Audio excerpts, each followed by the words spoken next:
What does it cost to work? Hi, I'm Scott Comegys. I'm running for New York State Senate for the 54th District. That's all of Livingston, Ontario, and Wayne counties, and the towns of Chili, Mendon, Riga, Rush, and Wheatland in Monroe County. Basically, a good chunk of the Finger Lakes area. We all know the benefits to working, obviously. We have to be able to afford food and shelter and everything else that we need in life and the things that we want. In order to get that, we have to have some form of income. And the best way to get an income, for most of us anyway, is to have a job and work. And we also talk about things like the need to make sure that wages are high enough to cover the costs of living in our society. We don't necessarily always talk about the costs of working in our society, which is, yes, part of the cost of living, but I think deserves some separate attention.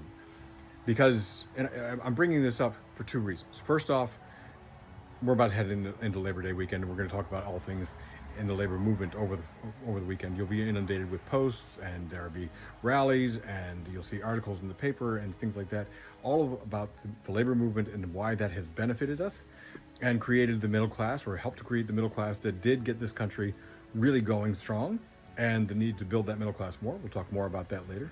The second reason I'm bringing it up, though, is there is this continuing chorus, and I keep hearing it, about how people don't want to work anymore. And that's not exactly true.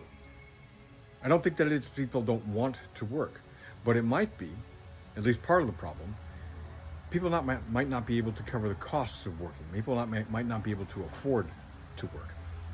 And there's lots of costs associated with working. There's the value of your time.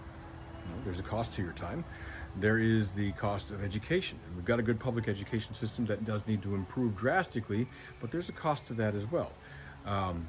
There's the cost of transportation to and from your work. If you do that, there might be clothing costs if you get a uniform, or if you have to adhere to a certain dress code. There might be equipment costs if you have to provide your own tools or your own vehicle or your own equipment, whatever that happens to be. There's costs associated with just, throughout the workday, how do you get your lunch break? And by the way, thank you, union, for your lunch break, because without them, you wouldn't have that either. But on your lunch break, do you buy lunch all the time, or do you bring it with you? Is there a place for you to store it? There's costs associated with that. If you have a family, there's associated costs with childcare. And I'll be honest, my family, back years ago when my wife and I had our second child, the cost of childcare was prohibitive for us. The cost of childcare was more than what my wife would bring in from work. So she didn't work because it actually saved us money to not have her work. But again, that's not because she didn't want to work. We couldn't afford to have her work. Now, that's changed a little bit now. Things have gotten a little bit better here and there. But it's still tough. And there's a lot of people who have those situations where they can't meet the costs of working. And they're not lazy, and they're not trying to not have a job. They just don't have the ability, because the costs to get a job cost more than they make at the job. And there's things that we can do at the state level, and part of the labor movement has addressed a lot of these costs before. There's things that we can do at the state level to create that foundation so that people are empowered to work, so that we can make sure that all those costs are manageable or affordable. Whether it's making sure we have a universal child care system, making sure that we've got good public transportation going on, making sure our public education system is well supported, well funded, and has a good impact, so that people are ready to commence their adult lives. And after that, if people need to transition to a new job, that there's training available for when they need it, that is going to be something that they can afford as well. And as we talk about economic development and workforce development, we need to have these questions in our minds as well. What are the costs of working?